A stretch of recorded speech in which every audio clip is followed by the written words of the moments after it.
Pozdravljeni v podkastu Od genov do zvezd. Moje ime je Sašo Dolinc in pripovedoval vam bom zanimive zgodbe iz sveta znanosti.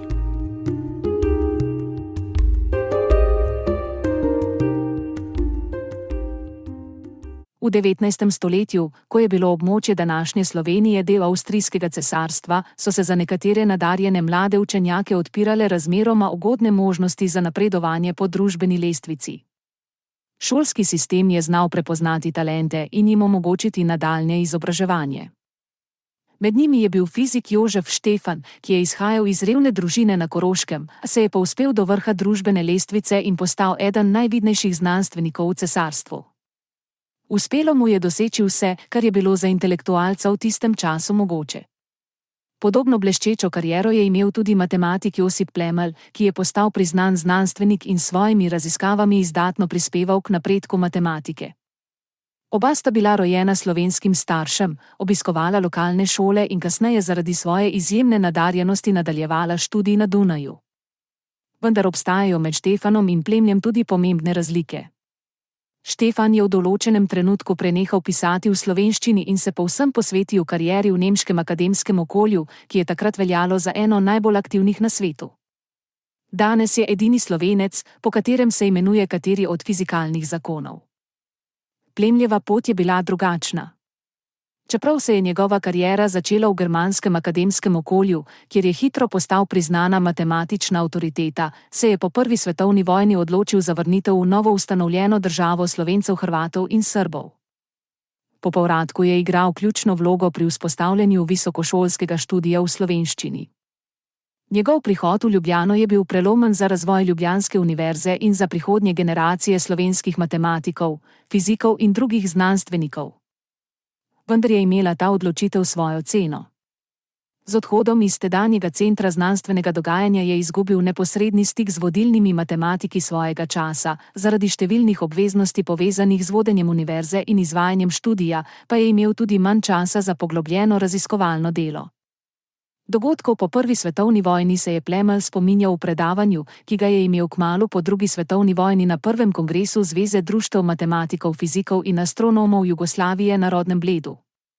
Imam občutek, da me je narava usposobila za neko misijo v matematičnem svetu, usoda pa mi je po kratkih letih otegnila pogoje, v katerih bi se bil mogel v svoji naravi primerno udejstvovati. Že po 12 letih univerzitetnega profesorstva in le malo več publicističnega delovanja je nastopila prva svetovna vojna. Konec vojne je pomenil zame popoln preobrat tudi v mojem znanstvenem življenju. Zadnja desetletja pred prvo vojno so bila v stari cesarski monarhiji karakterizirana z neprestanimi notranjimi boji med nemškim in drugimi narodi. Pri prvem za nadvlado, pri drugih za enakopravnost. Ti boji so se od leta do leta stopnjevali. Zase se res nisem mogel pritoževati, dosegel sem vse pravočasno, bil v stiku s stanovskimi tovariši vsega sveta in z njimi sodeloval, posebno pa so me še moji kolegi iz Nemčije kakor iz Avstrije imeli čisto za svojega, čeprav so poznali moje poreklo. Malo jih danes še živi, vsi so mi ostali zvesti do zadnjega. Če smo se menili o politiki, sem videl, da hočejo biti pravični, pa vsa njihova vzgoja je bila taka, da niso mogli razumeti resničnega stanja. Mene pa je politična napetost in očitna krivičnost v stari državi tako razdvojila z državo, da sem, ko je Avstrija svetovno vojno cinično izvala, z vsakim utripom svojega srca želel pogin te države. Na univerzi v Črnovicah smo imeli misijo širiti slavo nemške kulture na vzhod in jaz sem si samo želel, da neham čimprej delovati v čast nemški znanosti in se posvetiti delu za svoj narod. Toda prišel sem domov v čisto drugačne razmere, potrebe in zahteve. Povojne težave v strokovnem stiku s svetom, moja tukajšnja strokovna osamljenost, potreba po organizacijski in upravni sposobnosti, ki je prav nič nimam, in še razni drugi vzroki v meni in izven mene so povzročili, da sem od tedaj skorajda le še učitelj matematike, pa prav malo ustvarjalec novega. Josip Plemelj se je rodil 11. decembra 1873 v naselju Grad, ki je danes del Bleda. Njegova rojstna hiša, najprej krite s slamo, poznaje s skodlami, je bila v začetku 20. stoletja prepoznavna kot primer tipične gorenjske podeželske arhitekture, ki so jo upodobili celo na razglednici. Vendar so jo leta 1919 porušili, da bi razširili cesto, zaradi česar je Plemelj zgradil novo vilo, ki stoji nekoliko nižje in v kateri je danes njegova spominska soba. Oče Urban je bil mizar in mali kmet, žal pa njegovo življenje ni bilo dolgo, čeprav se je kar 3-krat poročil. Druga žena je v družino prinesla tuberkulozo, ki je kasneje vzela njegovo življenje ter življenja nekaterih njegovih otrok iz prvih 2 zakonov. Tretja soproga, Marija Mrak, je bila očitno bolj odporna na to bolezen in ta odpornost se je prenesla tudi na njene otroke, vključno z Josipom. Po smrti očeta je družina zapadla v revščino. Mali Joža, kot so Josipa ljubkovalno klicali, je sprva obiskoval dvorazredno osnovno šolo na Bledu. Navdih za nadaljevanje izobraževanja je našel ob opazovanju šolanja otrok premožnejših sosedov. Kljub težkim okoliščinam je njegova mati našla način, da ga je poslala na nadaljnje šolanje v Ljubljano, najprej v pripravljalnico na Grabnu, nato pa na gimnazijo. V nižjih razredih se je preživljal s finančno podporo od doma in z dobrodelnimi prispevki, v višjih razredih pa je začel inštruirati matematiko, kar mu je prineslo zadostna sredstva za življenje. Plemelj je svojo mladost opisal z naslednjimi besedami. Rodil sem se leta 1873 na Bledu kot sin malega kmeta. Oče pa mi je umrl, ko sem bil star 1 leto. Po očetovi smrti je nastala gmotna stiska in sem le težko in slučajno dosegel, da me je moja mati, čisto preprosta kmečka ženska, dala v šolo v Ljubljano, kar sem si tako želel, ker sem videl, da so se šolali bogatega soseda otroci. S skromnimi prispevki od doma pa s precejšnjimi podporami dobrih ljudi sem se preživel do konca 4. razreda, s 5. razredom pričenši pa sem se vzdrževal s poučevanjem svojih sošolcev iz matematike prav lahko in popolnoma sam. Ker pa nisem imel od mladih let nobenega pravega voditelja in nadzornika izven šole, se je v meni razvil čut samostojnosti in neodvisnosti in se mi ni bilo lahko pokoriti zahtevam drugih, to še posebno, ko sem se popolnoma osamosvojil. Tako mi ni bilo lahko dati se pritisku disciplinskih predpisov in sem dobil že v 5. razredu 2 uri šolskega zapora, v 6. razredu sem odsedel podpor, seveda vedno z neogibnimi posledicami glede ocen obnašanja in šolnine. Po 7. razredu pa me ravnatelj ni več hotel vzeti kot učenca na šolo. Študiral sem zadnje leto kot privatnik, ostati sem moral v Ljubljani, ker sem bil navezan na zaslužek pri sošolcih. Vendar sem napravil maturo brez vsake zamude že v tem letu. V mladosti se je v poletnih mesecih iz Ljubljane vračal na Bled, kjer je opravljal vsakodnevna kmečka opravila. Med drugim je vodil krave na pašo na bližnji travnik. Čeprav je delo opravljal bos, je bil vedno oblečen v študentsko suknjo, ki je imela zanj globlji pomen. Bila je simbol izobrazbe in znamenje, da je v življenju že nekaj dosegel oziroma da se je izkazal na področju, ki presega meje vsakdanjega kmečkega načina življenja.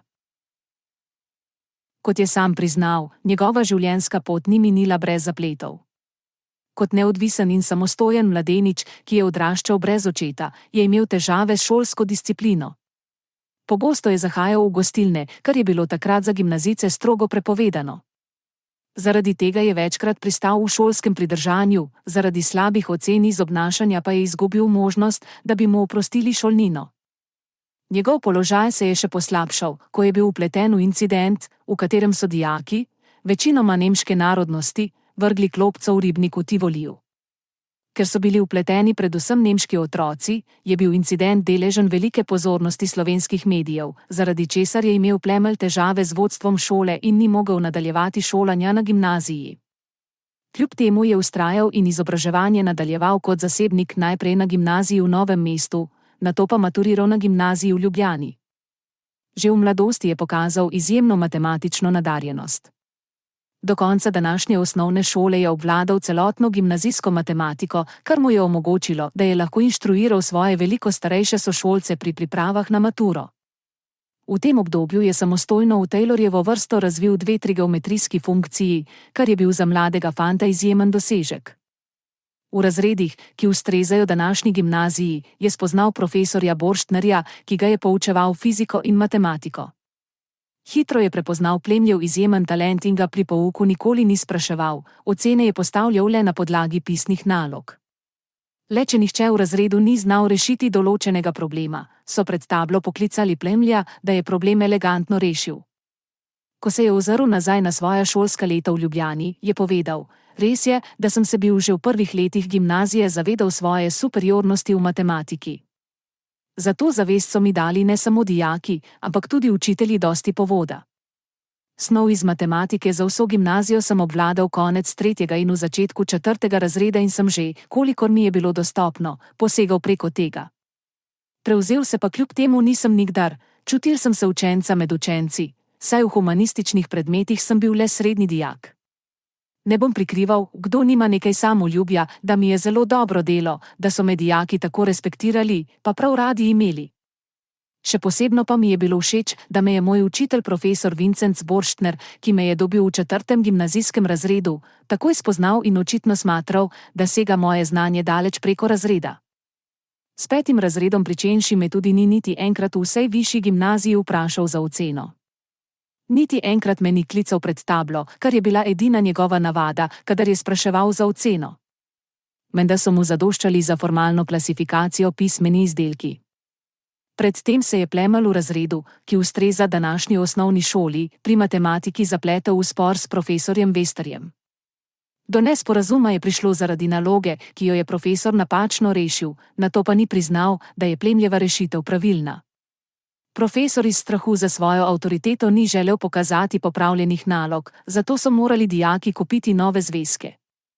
Pri humanističnih predmetih je bil Plemelj povprečen dijak, vendar so profesorji upoštevali njegovo posebnost in ga niso izpostavljali dodatnim obremenitvam.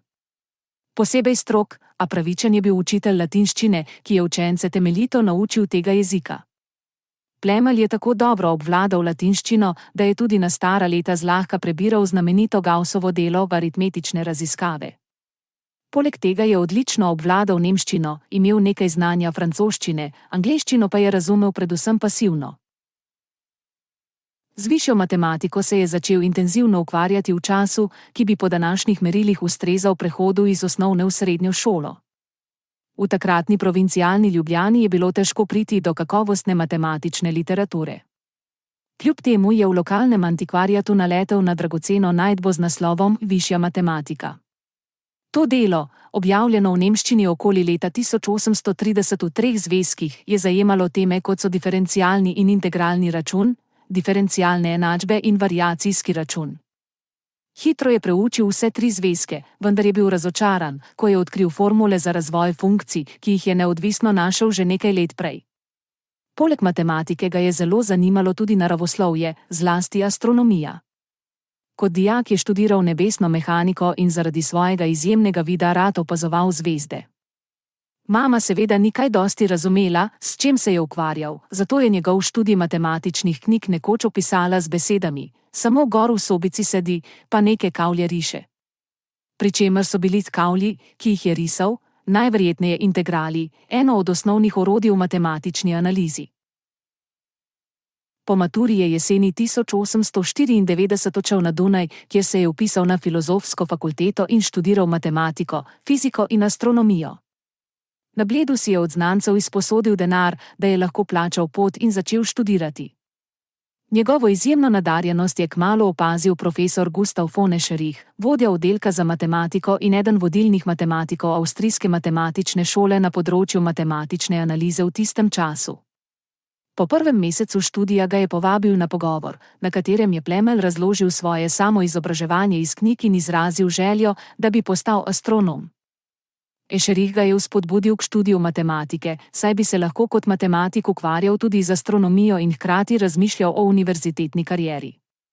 Opozoril ga je tudi, da v astronomiji ni veliko možnosti za zaposlitev. Profesor mu je oblikoval ustrezen študijski program in mu pomagal finančno, tako da mu je priskrbel Knafljevo štipendijo, ki jo je podeljevala Dunajska univerza. Plemljev odnos z Escherichom ni bil le profesionalne narave. Kot kažejo številna ohranjena pisma, sta ostala v pisnih stikih vse do njegove smrti leta 1935. Svojemu mentorju je izkazal spoštovanje tudi s posvetilom v eni izmed svojih knjig. Escherichovo mentorstvo in stalna podpora sta imela ključno vlogo v Plemljevi karieri. Tako je dobil priložnost, da na Dunaju razvije svoje izjemne matematične sposobnosti, ki so kasneje utrdile njegov status enega vodilnih matematikov tistega časa. Tema Plemljeve doktorske disertacije, ki jo je zagovarjal leta 1898, je bila osredotočena na homogene linearne diferencialne enačbe, področje, na katerem je kasneje dosegel svetovno slavo. Dunajska filozofska fakulteta je njegov izjemni študijski uspeh nagradila tako, da ga je imenovala za prvega kandidata za univerzitetno kariero. Kmalu po doktoratu je 2 leti, od leta 1899 do 1901, preživel v Nemčiji z državno štipendijo. Prvo leto je preživel v Berlinu s Ferdinandom Frobeniusom in Lazarusom Fuchsom, drugo leto pa v Göttingenu s Felijem Kleinom in Davidom Hilbertom, vodilnimi matematiki tistega časa. Zlasti Göttingen je bil v tistem času eno najpomembnejših matematičnih središč na svetu, ki je privabljalo študente od povsod, tudi številne Američane. Družabno življenje v mestu je bilo živahno, Hilbert se ga je redno udeleževal, Klein pa le redko zaradi bolezni.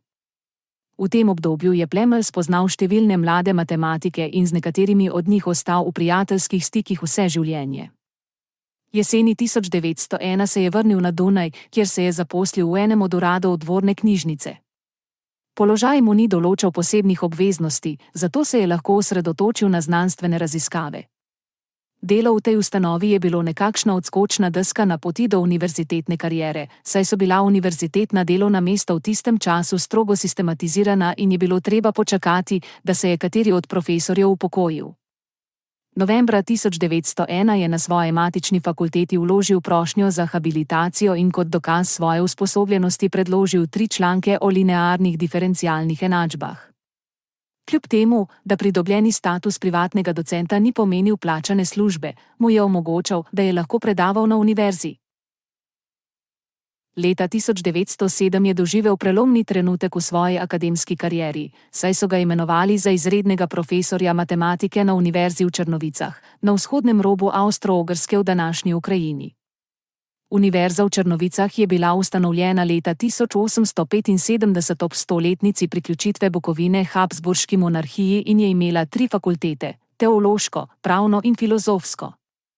Univerza je bila zanimiva zaradi svoje narodnostno pisane populacije, ki je vključevala nemške, avstrijske, poljske, romunske, ukrajinske, rusinske, judovske in celo armenske skupnosti. V Plemljevem času je bila to najmlajša in od Dunaja najbolj oddaljena univerza v cesarstvu, kamor so pogosto pošiljali mlade profesorje, da bi nabrali izkušnje in se strokovno izkazali. Najuspešnejši med njimi so imeli kasneje možnost preiti na prestižnejše univerze. Zanimivo je, da sta bila na Univerzi v Črnovicah kot prva 2 profesorja matematike nastavljena Leopold Gegenbauer in Gustav von Escherich, oba kasnejša Plemljeva dunajska profesorja. Nastavitveni postopek za univerzitetne učitelje je takrat potekal po posebnem protokolu. Fakulteta je morala predlagati 3 kandidate, pri čemer je bilo imenovanje prepuščeno Ministrstvu za izobraževanje in bogoslužje, ki je ponavadi izbralo kandidata na prvem mestu. Filozofska fakulteta je Plemlja postavila na 3. mesto, verjetno zaradi njegove slovenske narodnosti, saj je bila Univerza v Črnovicah usmerjena v širjenje nemške kulture na vzhod. Toda matematiki, ki so podali mnenje, so se odločili, da bodo navedli Plemlja kot edinega kandidata. Ministrstvo je v tem primeru bolj sledilo mnenju matematikov kot fakulteti. Plemelj je kasneje povedal, da so bili njegovi kolegi na Filozofski fakulteti v Črnovicah do njega zelo korektni, sprejeli so ga kot enega izmed svojih in mu nikoli niso dali čutiti, da jim je bil vsiljen. V Avstriji tistega časa je imenovanje novega univerzitetnega profesorja potrdil sam cesar s povabilom na vljudnostni pogovor, vendar je bilo ob Plemljevem imenovanju ravno obdobje vladne krize, zaradi česar ga cesar ni utegnil sprejeti. Tako je bil Plemelj prikrajšan za to posebno čast. Že naslednje leto je postal redni profesor, njegove dolžnosti pa so bile natančno določene ob imenovanju, najmanj 5 ur predavanj na teden iz svoje stroke, vodenje seminarjev in proseminarjev ter izvedba posebne serije predavanj za javnost Collegium Publicum vsak 3. semester. Plačilo se je tudi občutno povečalo, kot izredni profesor je prejemal 3600 kron letno in 1172 kron dodatka, kot redni profesor pa 6400 kron letno in 1472 kron dodatka. Leto pred imenovanjem za profesorja se je poročil z Julko Hočevar, s katero sta imela hčerko Nado, ki se je kasneje poročila z inženirjem Kavčičem, dolgoletnim ravnateljem Centralne tehnične knjižnice v Ljubljani. Leta 1910 je Plemelj pritegnil pozornost dunajske zvezdarne zbrzojalko, ki je opisovala njegovo opazovanje neobičajnega nebesnega pojava v Črnovicah. Ta dogodek je bil objavljen skoraj z istimi besedami v dveh uglednih časopisih 7. maja 1910, kar kaže na njegov pomen in zanimanje javnosti. Profesor Plemelj je opazoval meteor prve velikosti, ki se je pojavil na jugovzhodu, prečkal nebo proti severu in zahajal na severozahodu. Pojav, ki je trajal nenavadno dolgo, kar 5 minut, je bil zanimiv zaradi svoje dolge trajnosti in ukrivljenega tira, kar je redkost pri meteorjih, ki običajno trajajo le nekaj sekund. Plemelj je sklepal, da je meteor oplazil mejo atmosfere in jo zatem zapustil, kar bi pojasnilo njegovo nenavadno dolgo in ukrivljeno tirnico. Predpostavil je, da je meteor deloval kot začasni satelit, ki je sledil parabolični ali hiperbolični poti glede na Zemljo. To opažanje je bilo pomembno, saj je pokazalo, da meteorji ne sledijo nujno ravnemu tiru, kot je bilo dotedaj splošno sprejeto. Šlo je za prvo strokovno opazovanje in interpretacijo, ki je odprla vrata za nadaljnje raziskovanje in razumevanje meteorskih pojavov. Profesor Plemelj je s svojim opazovanjem prispeval pomemben kos k razumevanju astronomskih pojavov, kar je še en dokaz njegove široke intelektualne radovednosti in sposobnosti opazovanja. Bil je zagovornik klasične matematike, kar je vplivalo na njegov pogled na nove matematične discipline, ki so se pojavile po Prvi svetovni vojni. V sodobne matematične veje se Plemelj nikoli ni povsem užival. Njegova skeptičnost se je raztezala tudi na področje atomske fizike in kvantne teorije, ki sta bili takrat revolucionarni novosti. Za svoje prispevke k razvoju matematike je Plemelj prejel številna priznanja, med drugim nagrado kneza Jablonovskega v višini 1500 mark, kar v tistih časih ni bil majhen znesek. Prav tako mu je Dunajska akademija znanosti podelila nagrado za knjigo, ki so jo opisali kot najodličnejše delo na področju čiste in uporabne matematike, ki ga je v zadnjih 3 letih napisal katerikoli avstrijski matematik. Najpomembnejša Plemljeva dela so izšla pred Prvo svetovno vojno, zadnja razprava iz tega obdobja nosi letnico 1912. To pomeni, da je bila njegova intenzivna ustvarjalnost omejena na kratko obdobje dobrih 10 let, vendar je njegov vpliv v matematičnem svetu trajal še dolgo zatem. Kljub temu, da je po Prvi svetovni vojni objavil še precej razprav, so te večinoma temeljile na dognanjih, ki jih je, kot je sam povedal, imel v glavnem že razvite pred vojno. Posebej znan je po svoji rešitvi Riemann-Hilbertovega problema. Leta 1908 je predstavil rešitev, ki je bila prelomna in je močno vplivala na nadaljnji razvoj teorije. Zaradi tega je Plemelj priznan kot eden od vodilnih matematikov začetka 20. stoletja in njegovo delo ostaja pomembno v sodobnih matematičnih raziskavah. Aben Jendel je leta 2001 v svoji knjigi Razred odličnih v poglavju o Riemann-Hilbert problemu morda presenetljivo zapisal, da je Plemelj umrl leta 1967, misleč, da je rešil problem. Ruski matematiki so ob koncu 20. stoletja namreč odkrili nekaj pomanjkljivosti v Plemljevi rešitvi. Kljub temu je njegov prispevek in njegovo pionirsko delo še vedno zelo cenjeno, saj je pomagalo utreti pot za nadaljne raziskave in razvoj na tem področju. Vse skozi je bil močno protiavstrijsko naravnan, kar je jasno izražal v svojih zapisih.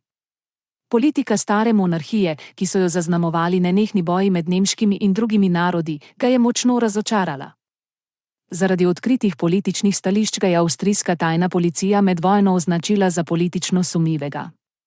Septembra 1917, ko je bil z družino na Bledu, so ga avstrijske oblasti poklicale na policijsko postajo v Ljubljani in ga po nekaj dneh odvedle na Moravsko. V težkem obdobju mu je na pomoč priskočil Richard Zupančič, dolgoletni znanec in pozneje sodelavec v Ljubljani. Aktivno se je dogovarjal z različnimi vplivnimi osebnostmi, da bi olajšal Plemljev položaj.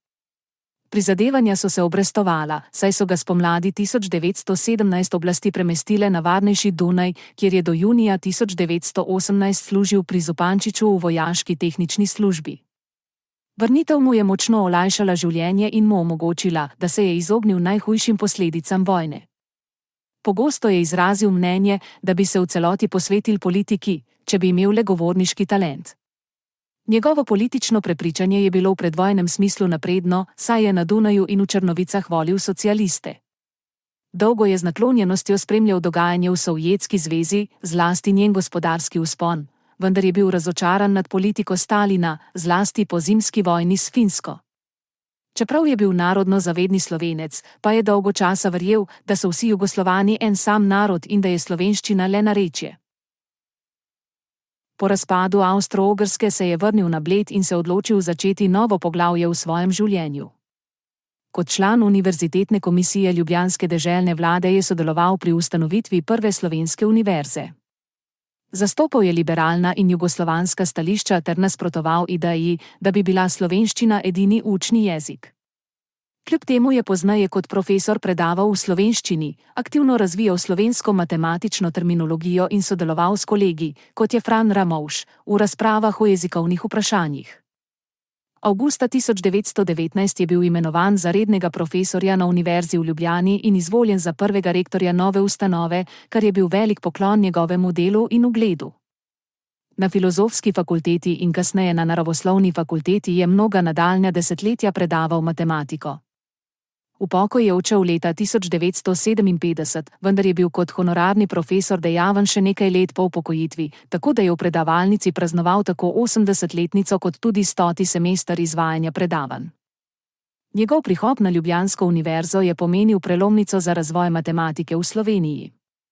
Vzgojil je več generacij matematikov in vzpostavil matematično izobraževanje za bodoče gimnazijske učitelje in inženirje na visoki ravni. Leta 1928 je odklonil vabilo Univerze v Gradcu, da bi prevzel tamkajšnjo katedro za matematiko. Tedanji jugoslovanski minister za izobraževanje se mu je za to zahvalil in mu obljubil dodatne finančne spodbude, a po padcu vlade so bile obljube pozabljene. Znan je bil po svojem prizadevanju za uvedbo drugačnega načina štetja v slovenski jezik, kar je praksa v večini slovanskih jezikov. Namesto štetja kot 25, 26 je predlagal štetje kot 25, 26, saj je verjel, da bi tak način štetja zmanjšal možnost napak pri računanju. Med svojo dolgoletno predavateljsko kariero v Ljubljani je izvajal tako ciklus predavanj za študente matematike, kot tudi temeljne matematične predmete za študente tehniške fakultete. Zanimivo je, da pred drugo svetovno vojno ni imel asistenta, zato je vaje vodil sam. Skupno 16 urami predavanj in vaj na teden je pokrival široko področje matematičnih disciplin. Za Plumlja je bilo značilno, da se na predavanja ni posebej pripravljal in ni uporabljal zapiskov. Menda je razmislil o temi predavanja med sprehodom od svoje hiše do univerze. Začenjal je do minute natančno, prav tako je bil dosleden pri zaključku ob točno določeni uri. Njegova predavanja so bila navdihujoča, saj so imeli slušatelji občutek, kot da so priča nastajanju novih idej.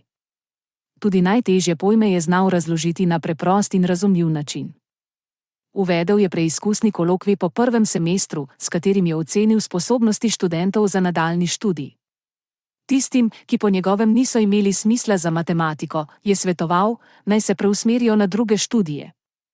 Za študente tehnike, ki so morali pri njem opraviti izpite iz matematike, pa je imel poseben pristop. Ni razpisoval fiksnih izpitnih rokov, ampak je študentom svetoval, naj se prijavijo na izpit, ko bodo snov dobro osvojili. Ob začetku novega šolskega leta je nekoč prišel v bolj polno predavalnico, kot je pričakoval, zato je dejal, da ne bo začel s predavanji, dokler se določeno število študentov ne prepiše na druge smeri. Med prisilno izpisanimi sta bili tudi dve študentki, zaradi česar je eden od njunih očetov vložil pritožbo na ministrstvo v Beogradu zaradi domnevnega šikaniranja. Obe študentki sta kasneje študirali matematiko v Zagrebu, kjer sta tudi diplomirali. Študentkam matematike menda ni bil najbolj naklonjen, čeprav so vsako leto obiskovale predavanja in uspešno diplomirale. V 30 letih prejšnjega stoletja je v Ljubljani matematiko študirala tudi Nuna. Sprva je Plemelj do nje izražal neodobravanje, vendar se je njun odnos spremenil, ko je na kolokviju dosegla najboljši rezultat med vsemi. Od tega trenutka naprej sta postala prijatelja in ko je imela diplomski izpit, sta menda večino časa razpravljala kar o teologiji, ne o matematiki. V plemljevi zapuščini so ohranjena pisma, ki mu jih je kasneje pisala ob praznikih. Drugo svetovno vojno je preživel v Ljubljani, kjer so ga italijanske oblasti po odmevnem atentatu leta 1942 uvrstile na seznam potencialnih talcev. Enkrat so ga celo poklicali na italijansko poveljstvo, da so mu osebno sporočili to informacijo. Kljub temu med vojno ni imel drugih večjih težav. Ko je božič postal delovni dan, so se nekateri študenti dogovorili, da na ta dan ne bodo obiskali predavanj. OZNA, obveščevalna služba Narodno-osvobodilne vojske Jugoslavije, je takrat poizvedovala pri profesorjih, koliko študentov je bilo za praznik na predavanjih. Plemelj jim menda ni želel razkriti števila prisotnih študentov, saj je trdil, da predavanja za študente niso obvezna. V obdobju pred drugo svetovno vojno so bili na ljubljanski univerzi podeljeni le 3 doktorati iz matematike. Prvi, ki je to priznanje dosegel, je bil Anton Vaksel konec oktobra 1923, sledila sta mu Alojzij Vadnov junija 1939 in Ivan Vidov maja 1941. Plemelj je bil ključna oseba pri vseh 3 matematičnih doktoratih, saj je kot referent poročal o ugotovitvah doktorske komisije. Do konca svoje aktivne kariere je dočakal še en matematični doktorat, ki ga je leta 1955 dosegel France Križanič pod mentorstvom profesorja Vidava. Zanimivo je, da pred vojno na univerzi v Ljubljani ni bilo mogoče pridobiti doktorata iz fizike. Prvemu je to uspelo Ivanu Kuščarju, ki je julija 1950 doktoriral iz fizike pri profesorju Peterlinu, Plemelj pa je bil v komisiji. Nato se je med letoma 1955 in 1960 na Ljubljanski univerzi zvrstilo še 13 doktoratov iz fizike, pri katerih je Plemelj sodeloval kot član komisije ali izpraševalec za matematiko. Med Plemljevimi študenti je posebej izstopal Ivan Vidov, čigar matematično nadarjenost je Plemelj prepoznal že med študijem. Vidov je pri Plemlju diplomiral in doktoriral, ko je bil formalno vpisan v 8. semester. Po drugi svetovni vojni je postal Plemljev pomočnik in sodelavec, nato pa njegov naslednik. Skrbno je negoval bogato matematično dediščino tako v raziskovalnem kot pedagoškem smislu. Ivan Vidov velja za ustanovitelja povojne slovenske matematične šole in vodilnega slovenskega matematika druge polovice 20. stoletja. Plemlju je preglavice povzročal čir na 12-niku. Bolezen je bila tako huda, da je moral včasih zaradi napadov bolečine zapustiti predavalnico. Zaradi stroge diete je bil vezan na domačo prehrano, kar je omejevalo njegova potovanja. Kljub bolezni je ostal telesno in duševno čil vse do poznih let. Kajenje je bilo v tistih časih skorajda splošno sprejeto, vendar Plemelj sam nikoli ni kadil, kar je bilo precejšnja izjema. Ko ga je v predvojni Jugoslaviji sprejel kralj Aleksander, mu je ponudil cigareto, ki jo je sprejel, vendar je pojasnil, da ne kadi in da jo bo obdržal za spomin. Kajenje ga sicer ni motilo, razen če so sodelavci kadili na sestankih, kar se mu je zdelo nespoštljivo do nekadilcev. Njegov ugled je bil tako velik, da večina v njegovi navzočnosti ni kadila, a ko je zapustil sobo, so si hitro prižgali cigareto. Plemljevo zadnje obdobje življenja je zaznamovalo več težkih udarcev. Leta 1958, pri starosti 85 let, je padel in si zlomil nogo, zaradi česar je moral na operacijo, ki je pustila posledice. Še hujši udarec pa je bila smrt edine hčerke Nade, ki je leta 1964 umrla za levkemijo. Po tem dogodku je njegovo zdravje vidno oslabelo. Leta 1966 ga je zadela še možganska kap in zaradi poslabšanja stare bolezni je bil aprila 1967 sprejet v bolnišnico, kjer je mesec kasneje umrl. Plemelj ni bil najbolj zadovoljen s tem, kar je dosegel v svojem življenju. Takole je povzel svoje dosežke. Za vse življenje sem imel v sebi kritika in sodnika. Tak sodnik ni prestrog, pa moja sodba o sebi je bila negativna. Nezadovoljiva, nisem mogel biti zadovoljen s svojim življenjem in svojim delom iz vzrokov, ki so bili največ v meni samem in ne bom zaključil svojega življenja v zavesti, da je bilo srečno.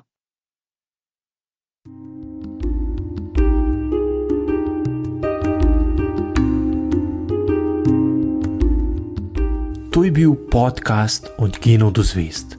Moje ime je Sašo Dolenc in z novo zgodbo se vam oglasim že kmalu.